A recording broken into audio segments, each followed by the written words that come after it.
Hello YouTube, this is Charlie426, and today we have the review of the P-Bandai Excluisve or P-Bandai Excluisve HD Gundam Lfrith Jiu or Jiu. So once again, it has been a while since I uploaded a review. I have been basically taking a break, taking it slowly because once again, my job is getting a little bit stressful, and every year the job is getting more difficult than I have expected. So, and I'm not getting any younger, so it took me some time to recover mentally and physically. But once again, I'm getting there. And once again, one of my pre-orders all arrived with this and the camphor, the premium Bandai camphor kit as well. So, decided to make a review because it has been a while. Alright, so once again, this is the unit that was not mainly seen. This is not a Gundam unit that you see in the Witch from Mercury series. While it is from the timeline, from the series, but it's not in the main anime. It's actually like a side story as well, and I believe there's like either a novel or manga regarding this as well. And they have also already taken pre-orders for another unit, which is also from another side story from the same timeline or series. But once again, despite me being prepared for an hour before taking pre-orders, Bandai Korea's server has exploded when the pre-order started, and I have officially missed my pre-order, despite being fully ready. So if I ever do try to get that kit, it's gonna be a different message. Anyway, let's get on to the review. So let's see what we got. So this unit is pretty interesting. I mostly bought it because number one, the design was pretty interesting, and the overall it also had a very unique weapon. But after getting the kit, building the kit, and reading the instruction manual, it definitely has some interesting traits. What you see here it's a Gundam unit, or Gundam arm unit, but this thing was never meant for combat. This was actually meant for like a very good program for like a prosthetic program. So like this is supposed to be like a part of the human expansion program that was experimenting about human prosthetics or those kind of stuff, but on a Gundam type unit. So this thing was never actually built for combat. So the stats or specs of this unit is actually pretty lower than you think. It doesn't have the same thrust levels as other Gundam units we see from the series as well. It doesn't actually really have any built-in weapons, as you can see as well. But basically something happened to the incident, and I'm pretty sure some other group took over it and has started using this unit for combat purposes as well. So what you get is very simple. Number one, you get the unit. Number one, that's it. And then number two is its main weapon, which is actually also from a experiment from unknown origin, or has been so this was also from the expansion program as well, but its origins are kind of unknown because it's a pretty old unit. This gigantic arm serves as a shield, weapon, and expansion for this unit, which is called the silly name Tiger Hand. So yeah, it's a big gigantic arm from a different larger unit. We don't have any information regarding that, but still, who knows, maybe we'll see the original form or owner of this arm. So this is pretty cool as well. We'll get into this later detail, and we do get like some extra part for the better connection to the main arm here as well. And then other than that, you get some sticker sheets. So for the sticker sheet, you have some choices to make, whether you want to make it into its normal like blank form, which is not activated all over the place. I believe this thing is called the shell unit. Yeah, so the shell unit, according to the manual, it mostly covers the head. Okay, so the shell unit. Yeah, so the shell unit is basically the cover that covers up the inner parts here. So once again, these parts are clear black pieces, roughly clear black, and then on the inside you can see the sticker. So you have to choose whether to go with like the activated form or non-activated form. So up to you that. And we have these green stickers, which is mostly for the head part. But once again, the head already comes in a separate green part, which I'll explain later. Even the back head camera. So if you want to have a metallic green, you use the sticker. So if you don't mind, you don't need to use it. So you can go for here. You have to choose where to go with the blank or activated. And here we have these metallic pink stickers, which is meant for the fingers here. So that are supposed to go on the inner part, but once again, they do require a little bit of folding on the end tips. So I decided not to use that. And we have this part, which looks like some sort of a symbol here as well. So yeah, this is actually a single sticker, not a small 3 stickers. It's actually a single piece of a sticker. So no need to worry about that. So while the sticker sheet may look like a lot, but you're not actually using everything, so no need to worry about that. And regarding leftover pieces, I assume because they plan to release more Gundam units that weren't shown in the main series, so I assume there, which is why we have some leftover pieces of the chest, neck or body area, and head or face piece area as well. So that's the only 3 leftover pieces you get. Alright, so let's see what we got in terms of articulation here. So I'm not going to be making any like comparisons with other units, because once again, the design here is also very different. Sure, some parts can share like some inner frames. Once again, that's not, I don't consider that to be a huge big point as well. Alright, so as you can see, I went with the more activated, like shining look, because if I went pure gray here, I don't think nothing would be really shown that well, so I decided to go with that. Alright, seeing the head here, you can see those green parts here. So this is actually a single green piece popping out from the head camera, these side cameras, and then even the back head camera. So there's this large green piece inside the head. So if you want to make it look metallic green, you can either color the entire green piece into metallic green or use the stickers. And on the inside, make sure you apply the stickers correctly on the correct place, because if they are a little bit off, you will see that.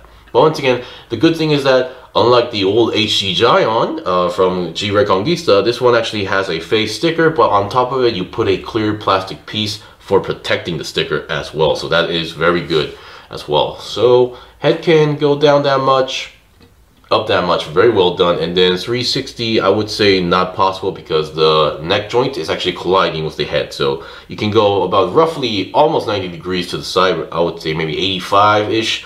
So yeah.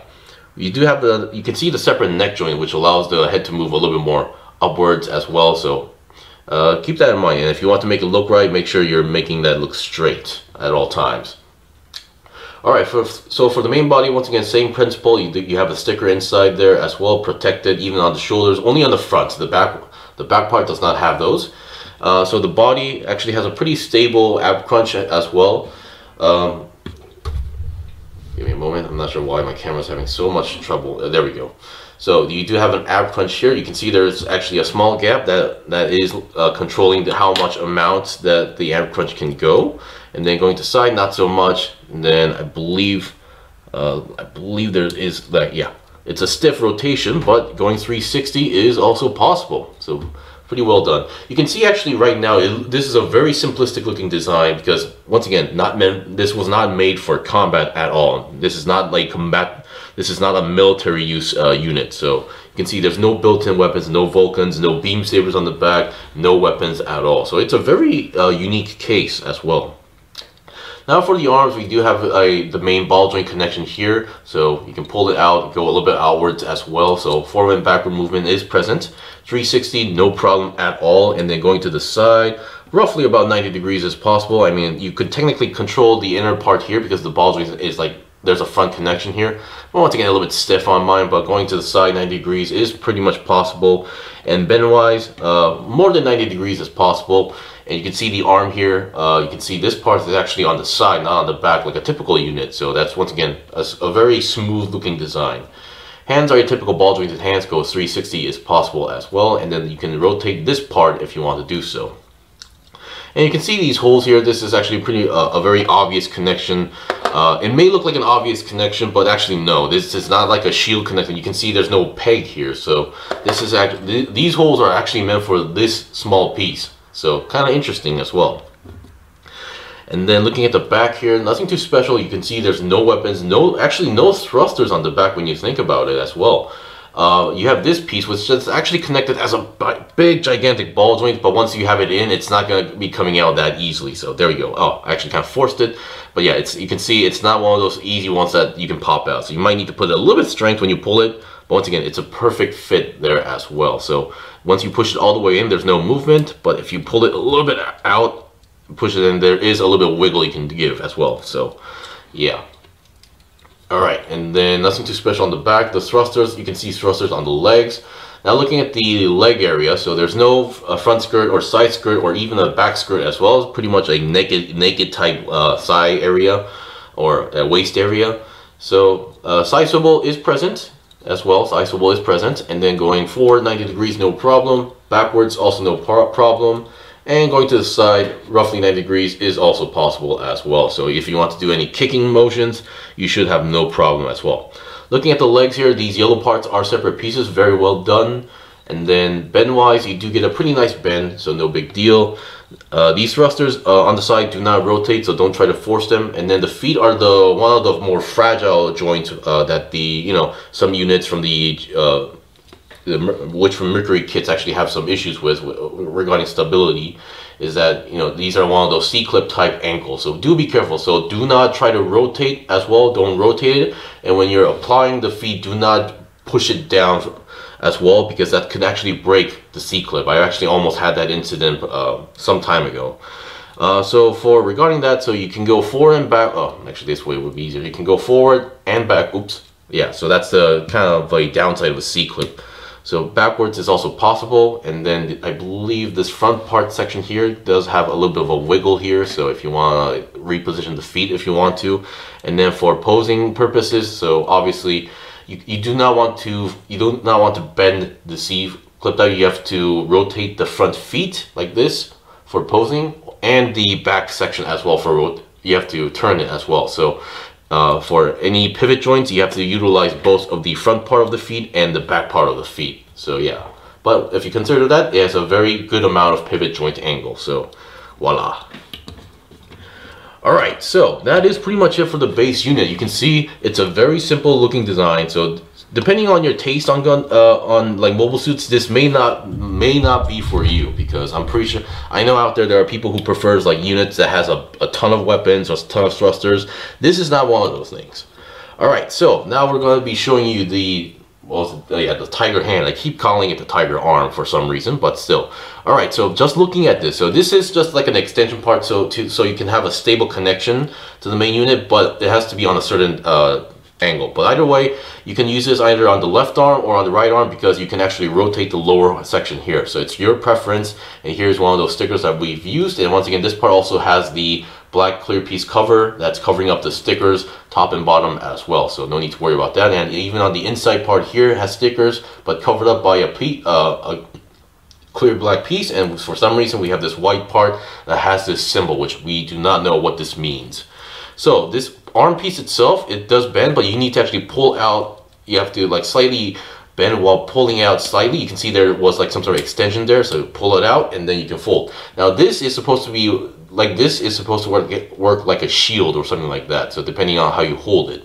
And then depending on how you position the fingers, now like in the manuals or promo pictures, this is actually a weapon at the same time. So because I didn't use the stickers, it may seem a little bit confusing, but these fingers can fire beams and beams as well. So this can be used as close combat and long range as well. So this is supposed to be able to shoot beams, make beam sabers as well, and or not, you can always go with the classic fist fight like this as well. So each finger is connected, and each of them have a joint. So each of them have two joints here. So you can see ball jointed connection on the end, and then two joints so that you can make a fist. Although the end tips, they don't bend all the way, so the fist may look a little bit awkward.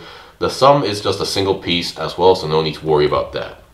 And for the weapon mode, you have one handle and two handles here. So this will depend on how you grab the unit, grab this unit as well. So for now, right now, before I show you the weapons, the one thing you can do on this mode is that connect this to the backpack.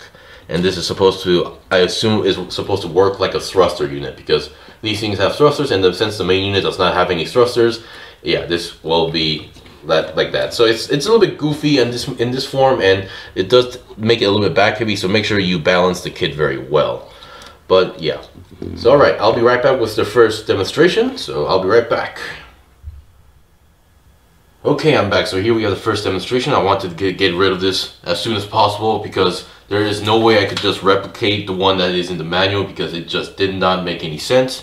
So here is the double hand pose, where you have to bring out, number one, you have to bring out the small handle on the right arm, and then hold the other handle with the left arm as well. Now problem is, on the manual, they're holding the handle in a diagonal way, but there is no way the handle can actually fit there with the handguard. So what I did was that I tried to replicate the pose as much as possible, but the left hand cannot just fit the ball joint here. Sure, I can rotate this handle, but that does not help by any means as well, because it just cannot fit the ball joint into the hand. So that is a little bit bummer, and I do hate it when Bandai kind of forces certain poses. This is not their first time, but there has been kits where they actually show on the image or on the box where the kid cannot do the actual pose, and this is one of the few cases as well. You can see it's holding the handle not straight but in an angled way. There's no way that the handguard will fit there properly. It's gonna be loose as hell. So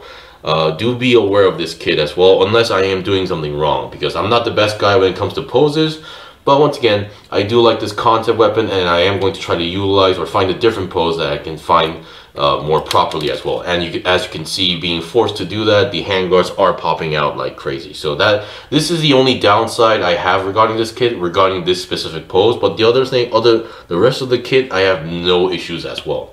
So we're done with the annoying pose. I'll be right back with the other secondary usage of the weapon as well. Okay, I'm back. So here we have the shield mode, as far as I understood this correctly. So this is the shield. So basically you fold it up, you fold the arm forward, and you're good to go. So this works as a shield as well. So once again, this is, I'm pretty sure, not this specific pose, but I think this is the way how most people are going to be connecting the arm to the unit. Is going to be like this, where basically you hold the handle like this, and then you use the extra connector part that connects the arm to the main gigantic tiger hand, and you're good to go. And depending on how you pose it, you can make it look like this actual gigantic arm is the actual arm itself. Of course, I'm pretty sure there are certain people finding ways to actually just connect this directly to the unit by customization as well. So that's pretty cool as well. So in the future, I would actually like to see what this unit was supposed to look like, especially the original owner of this gigantic arm. So yeah, although yeah, the only tricky part is that depending on what position or pose you're doing, you have to make sure you're positioning this part, the gigantic shoulder area, in the correct way. But you can see there is a hole, although that is made for this, but with some customization, I'm pretty sure some people can find a way to connect to the main body as well. Now regarding the connection, so what you can do is, I'm gonna take this thing off as well. So you can see there is actually a small square hole for this to connect here. So for the right arm, this is no big issue. But if you were to try to do this onto the other arm, there is one slight issue. While it is possible, so all you need to do regarding the tiger hand is that you just need to rotate this the other way around. Granted, the way how the handle is facing on the right, the handle will be facing the forward. In this case, the handle will be facing backwards like that. You can still connect it and it will still fit. Problem is, even if I change the position, even though I have the connector here, you can see you can connect this. Where did it go actually? So you can connect this part here. Problem is, there is no other part to connect the other end. There is no square peg or square hole there. So you're either going to need to do some customization or modification, and maybe depending on the position, you might need to remake the piece as well. So holding on the other arm is possible, but once again, without that connector and position of the handle, this may seem a little bit awkward. But I would like to mention, if you want to hold it on the other way around, it is possible, but some modification will be needed as well. And that is pretty much it for the review. So once again, this is a very unique unit, something that we don't see too often, seeing a non-combatant mobile suit as well, and then using, instead of a typical, a typical gigantic cannon, beam saber, or guns, this thing is actually using a gigantic arm as an extension unit and using this gigantic arm as a weapon. So it's a very unique case as well. So if you're into those kind of stuff, I do recommend this. If not, you guys, I think you can pass this on. So this will definitely depend on your preference and taste on units as well. Anyway, thank you for watching the review. This was the review of the P-Bandai Exclusive or P-Bandai Exclusive HD Gundam Lfrith Jiu. If you guys got any questions or requests, leave a comment below. I still have more stuff to buy and build and make reviews out, so please stay tuned. Until then, see you guys next time.